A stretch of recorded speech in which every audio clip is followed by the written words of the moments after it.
Hey guys, welcome back to my channel Bhavan's ಕಿಚನ್ಗೆ ಸ್ವಾಗತ. ನಾನು ಇವತ್ತು ಸ್ಪೆಷಲ್ ಆಗಿ ಮಸಾಲ ಪಡ್ಡು ಮಾಡೋದು ಹೇಗೆ ಅಂತ ತೋರಿಸ್ಕೊಡ್ತೀನಿ. ಬನ್ನಿ ಅದನ್ನ ಹೇಗೆ ಮಾಡೋದು ಮತ್ತೆ ಏನೆಲ್ಲ ಇಂಗ್ರೀಡಿಯೆಂಟ್ಸ್ ಬೇಕು ಅಂತ ನೋಡೋಣ.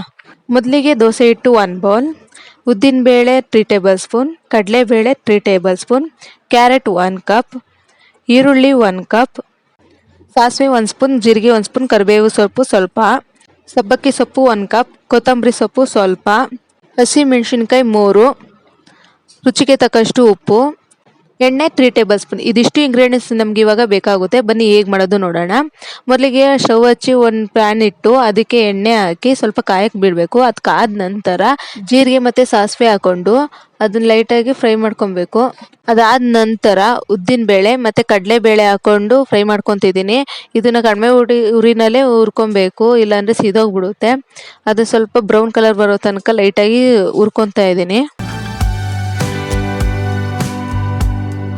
ನಂತರ ಇದಕ್ಕೆ ಈರುಳ್ಳಿ ಹಾಕೊತಾ ಇದ್ದೀನಿ. ಈರುಳ್ಳಿ ಹಾಕೊಂಡು ಸ್ವಲ್ಪ ಸಾಫ್ಟ್ ಆಗೋವರೆಗೆ ಸ್ವಲ್ಪ ಫ್ರೈ ಮಾಡ್ಕೊಬೇಕು.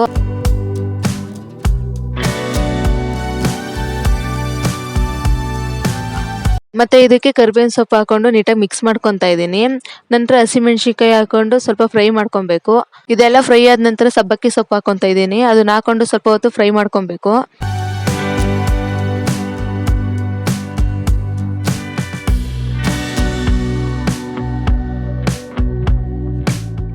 ನಂತರ ಇವಾಗ ಇದಕ್ಕೆ ಕ್ಯಾರೆಟ್ ಹಾಕೊಂಡು ಲೈಟಾಗಿ ಫ್ರೈ ಮಾಡ್ಕೊತಾ ಇದ್ದೀನಿ. ಅದಾದ ನಂತರ ಕೊತ್ತಂಬರಿ ಸೊಪ್ಪು ಹಾಕೊಂಡು ಮಿಕ್ಸ್ ಮಾಡ್ಕೊತಿದ್ದೀನಿ.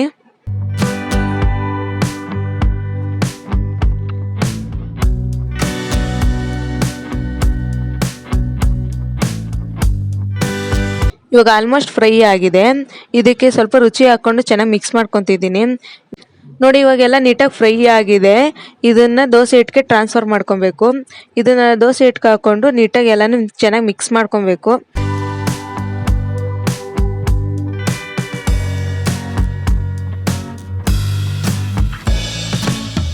ನೋಡಿ, ಇವಾಗೆಲ್ಲ ನೀಟಾಗಿ ಮಿಕ್ಸ್ ಮಾಡ್ಕೊಂಡಿದ್ದೀನಿ. ಇದನ್ನ ಸೈಡಲ್ಲಿ ಇಟ್ಕೊಳ್ಳೋಣ. ನಂತರ ಇವಾಗ ಸ್ಟವ್ ಹಚ್ಚಿ ಅದಕ್ಕೆ ಪಡ್ಡು ಪ್ಯಾನ್ ಇಡೋಣ. ಪಡ್ಡು ಪ್ಯಾನ್ ಇಟ್ಟು ಅದಕ್ಕೆ ಸ್ವಲ್ಪ ಕಾಯ್ಲಿಕ್ಕೆ ಬಿಡಬೇಕು. ಅದಕ್ಕಾದ ನಂತರ ಅದಕ್ಕೆಲ್ಲ ಸ್ವಲ್ಪ ಎಣ್ಣೆ ಸವರ್ಬಿಟ್ಟು ಎಲ್ಲ ಹೊಲಸಿಗೂ ಈ ಪಡ್ಡು ಹಿಟ್ಟನ್ನ ಹಾಕ್ತಾ ಇದ್ದೀನಿ. ಎಲ್ಲಾನು ಹಾಕಿದ ನಂತರ ಇದನ್ನ ಮುಚ್ಚಿ ಸ್ವಲ್ಪ ಹೊತ್ತು ಬಿಡೋಣ. ಅದನ್ನ ಕಡಿಮೆ ಊರಿನಲ್ಲೇ ಬೇಯಿಸ್ಬೇಕು. ಜಾಸ್ತಿ ಉರಿ ಕೊಟ್ಟರೆ ಕೆಳಗಡೆ ಎಲ್ಲ ಸೀದೋಗ್ಬಿಡುತ್ತೆ. ಅದಕ್ಕೆ ಕಡಿಮೆ ಊರಿನಲ್ಲೇ ಬೇಯಿಸ್ಕೊತಿದ್ದೀನಿ. ನೋಡಿ, ಇವಾಗ ಇಲ್ಲಿ ಒಂದು ಸೈಡ್ ಬೆಂದಿದೆ. ಇವಾಗ ಇನ್ನೊಂದು ಸೈಡ್ ಬೇಯಿಸೋದಕ್ಕೆ ಇದನ್ನು ಮಗಿಸ್ತಾ ಇದ್ದೀನಿ. ಇವಾಗೆಲ್ಲ 2 ಸೈಡು ಬೆಂದಿದೆ. ನೋಡಿ ಎಷ್ಟು ಚೆನ್ನಾಗಿ ಬೆಂದಿದೆ.